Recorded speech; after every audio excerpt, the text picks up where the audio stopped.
40 سال پہلے سوچنا شروع کرتے ہیں کہ ہماری جو ہائیڈرو الیکٹریسٹی جو اتنی سستی ہمیں بجلی مل رہی تھی،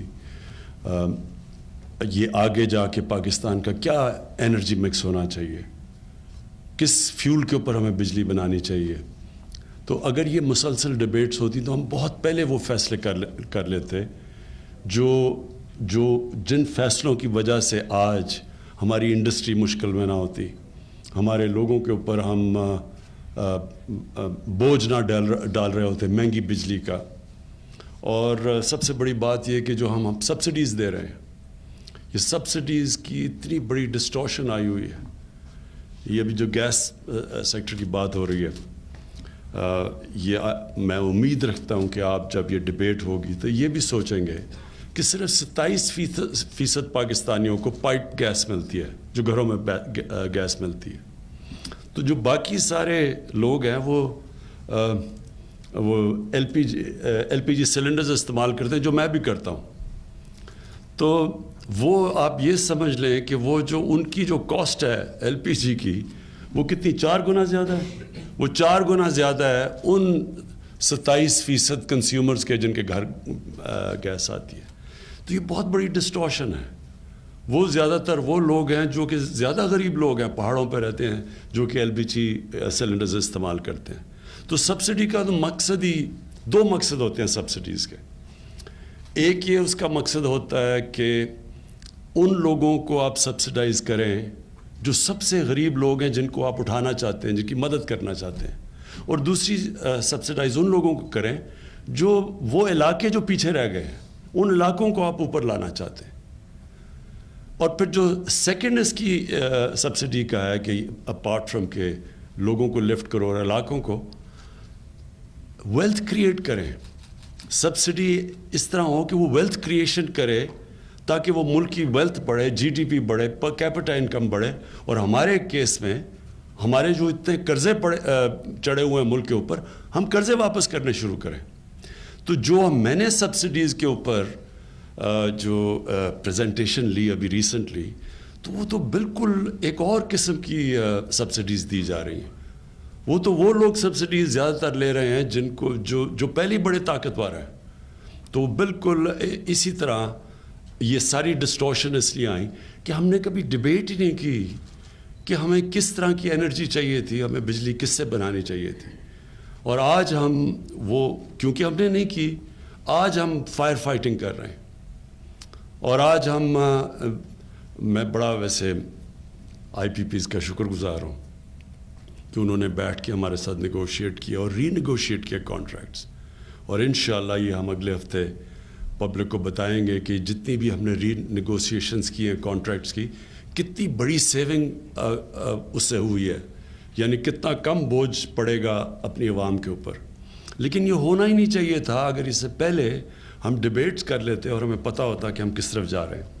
تو یہ بڑا امپورٹنٹ ڈیبیٹ ہے یہ جو اس سیمینار میں، کہ اب فیوچر ہم کس طرف جا رہے ہیں. جو آج تک ہم ایک سستی گیس کے اوپر ریلائی کرتے آ رہے تھے، انڈیجنس گیس، جیسے جیسے اس کے ریزروز ڈپلیٹ ہو رہے ہیں، تو آگے ہم نے اب کیسے ٹیکل کرنا ہے.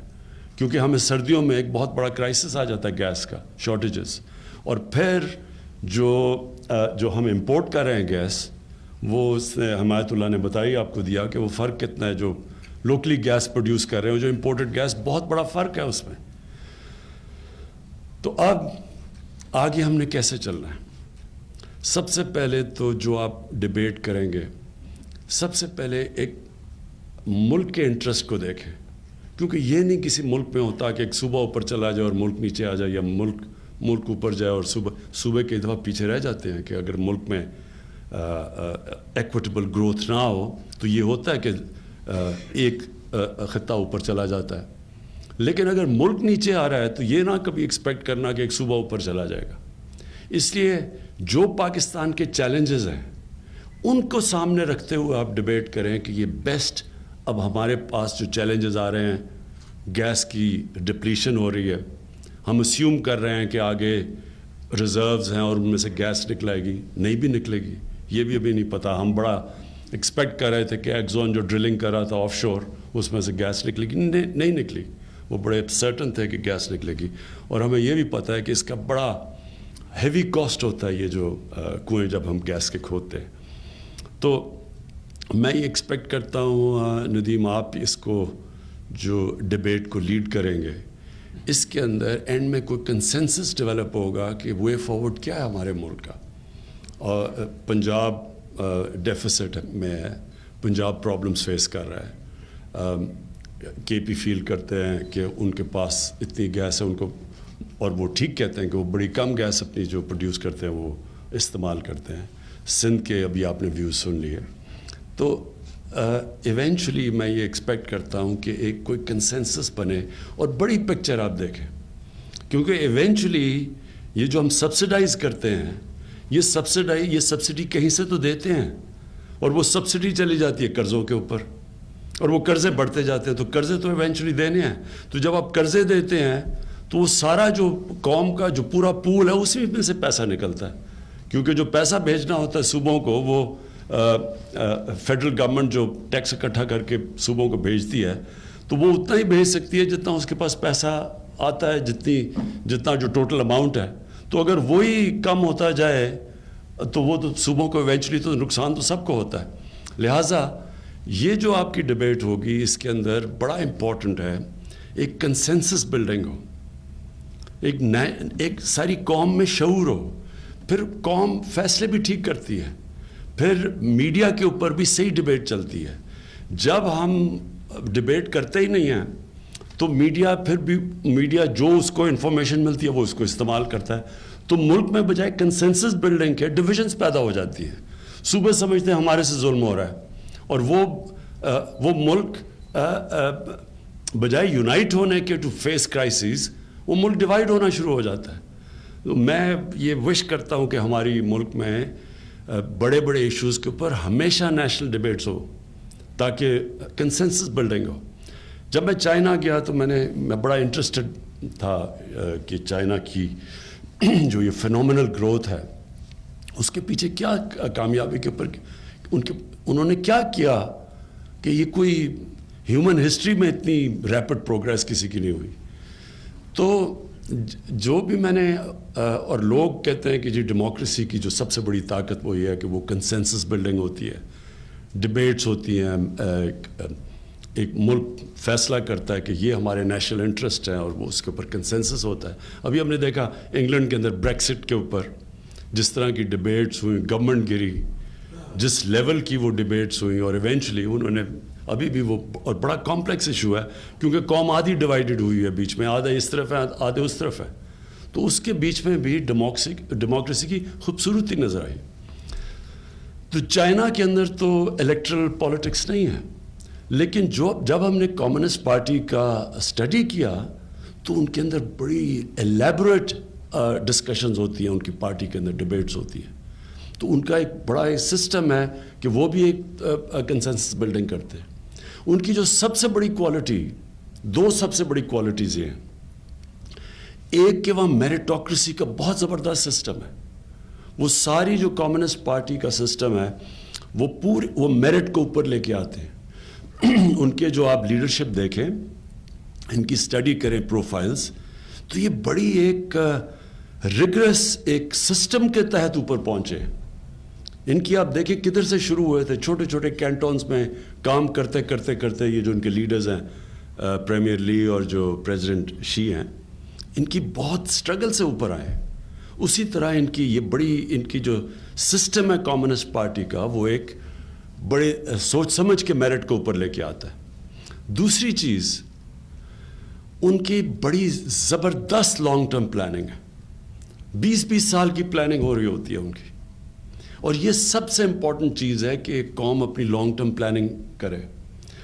جب آپ لانگ ٹرم پلاننگ کرتے ہیں تو آپ اس طرح کی سچویشن میں نہیں آتے جدھر آج پاکستان پھنسا ہوا ہے. ہمارا اتنا بڑا ہائیڈرو پوٹینشل ہے اور ہم نے اتنی دیر تک سستی ہائیڈرو الیکٹریسٹی کے اوپر ملک کو چلایا, تو ایک دم کرائسس میں آ گئے کیونکہ کسی نے آگے نہیں سوچا کہ ہمیں اور اپنا ہائیڈرو پوٹینشل پاکستان کا تو بہت ہے اور اس کے اوپر کوئی کسی نے نہیں سوچا. انفارچونیٹلی بیکاز یہ جو ہمارا سسٹم ہم الیکشن کے لیے پلاننگ کرتے ہیں کہ الیکشن سے پہلے کوئی ایسی چیز ہو جو ہم دکھا کے تو الیکشن میں اس کو کیش ان کریں. تو ہائیڈرو پروجیکٹ تو لمبی جسٹیشن کے ہوتے ہیں, اس لیے وہ بنے ہی نہیں. اور جو انفارچونیٹلی جو ملٹری رول بھی تھا اس کے اندر بھی یہ سوچا نہیں. یہ جو پچھلے 30 سال میں چائنا کے اندر ان کی اتنی تھرو ڈبیٹس ہیں, ان کی پوری لمبی پالیسیز جو ہم نے ان کی دیکھی, ان کی 30 سال کی پالیسیز بنی ہوئی ہیں. اور یہ جو فینومینل گروتھ تھی اس کی بہت بڑی وجہ ایک نیشنل لیول کے اوپر انہوں نے فیصلہ کیا کہ یہ ہماری پرائرٹیز ہیں. پھر انہوں نے کیسے اپنے غریب لوگوں کو لفٹ کیا اور پھر اب غریب علاقوں کو کیسے وہ بلڈ اوپر اٹھانے کی کوشش کر رہے ہیں. سو ہمارے لیے یہ ڈبیٹ اس لیے امپورٹنٹ ہے کہ یہ گیس کا جو یہ سچویشن ہے, یہ جو میں نے دیکھی ہے, میں اس لیے الارمڈ ہوں کیونکہ مجھے نظر آ رہا ہے اس سردیاں میں ہمیں پرابلم آنا ہے, لیکن اگلی سردیاں اس سے بہت بڑا پرابلم آنے والا ہے. اور جو ہم اب زیادہ تر امپورٹڈ گیس کے اوپر ریلائی کر رہے ہیں اس میں اور ڈومیسٹک گیس میں, وہ جو آپ نے دکھایا بھی تھا چارٹ میں, اتنا بڑا اب گلف ہے کہ ہم اگر گیس جس قیمت کے اوپر بیچتے ہیں لوگوں کو, ہم افورڈ ہی نہیں کر سکتے امپورٹڈ گیس امپورٹ کر کے اور اس قیمت پہ بیچیں. اور وہ ابھی سے سرکولر ڈیٹ بننی شروع ہو گئی ہے گیس سیکٹر کے اوپر, جو کبھی پہلے نہیں تھی. سمپلی اس لیے کہ باہر سے جو ہم گیس امپورٹ کر رہے ہیں اس کی قیمت اور جو ہم بیچ رہے ہیں وہ بہت بڑا گلف ہے. جو ہمارا سرکولر ڈیٹ بجلی میں بھی کیوں ہے, کیونکہ جو ہم نے جنریشن کے کانٹریکٹ سائن کیے ہوئے ہیں اور جس پرائس کے اوپر ہم بجلی بیچ رہے ہیں, آن این ایوریج 17 روپے یونٹ کے اوپر ہم بجلی پروڈیوس کر رہے ہیں اور 14 روپے یونٹ کے اوپر ہم بجلی بیچ رہے ہیں. تو وہ جو 3 روپے یونٹ جا رہا ہے وہ سارا سرکولر ڈیٹ کے اوپر جا رہا ہے. اسی طرح اب گیس کی سرکولر ڈیٹ بڑھ رہی ہے. تو اس لیے یہ بڑا امپورٹنٹ ہے کہ آپ کا سیمینار, یہ ڈبیٹ, میں یہ امید رکھتا ہوں کہ اس کے بعد ایک کنسنسس بنے گا. ابھی تو ہم نے اوپننگ میں تو ہم نے سنا کہ کے پی نے اپنے انٹرسٹ کی بات کی اور ان کو کرنا چاہیے. سندھ نے اپنے انٹرسٹ کو پروٹیکٹ کیا, ان کو بھی کرنا چاہیے. لیکن ایونچولی ایک نیشنل انٹرسٹ بھی ہے, کیونکہ ایونچولی جو نیشنل انٹرسٹ ہے وہ اگر آپ پروٹیکٹ نہیں کریں گے تو پروونشل انٹرسٹ بھی پھنس جائیں گے بیچ میں. اور وہ میں نے آپ کو بتا ہی دیا کہ جب آپ کے پاس جو پیسہ فیڈرل گورنمنٹ نے بانٹے ہیں صوبوں کے اندر, اگر وہی کم ہوتا جائے کیونکہ ہم نے سبسڈیز کی وجہ سے وہ اس کا اماؤنٹ ہی کم ہوتا جائے, تو ایونچولی تو سارا ملک سفر کرے گا. میں یہ امید رکھتا ہوں کہ ندیم آپ اور آپ سب بیٹھ کے آئی ہوپ کہ جب سیمینار کنکلوڈ ہوگا تو نیشن کے سامنے آپ کو پریزنٹ کریں گے کسی قسم کا ایک پروگرام جو ایک روڈ میپ دے گا لوگوں کو کہ ہم نے اب اس میں سے نکلنا کیسے.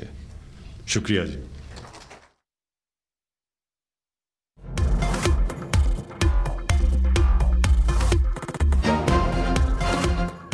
توشہ خانہ ریفرنس میں نواز شریف اشتہاری قرار, دائمی وارنٹ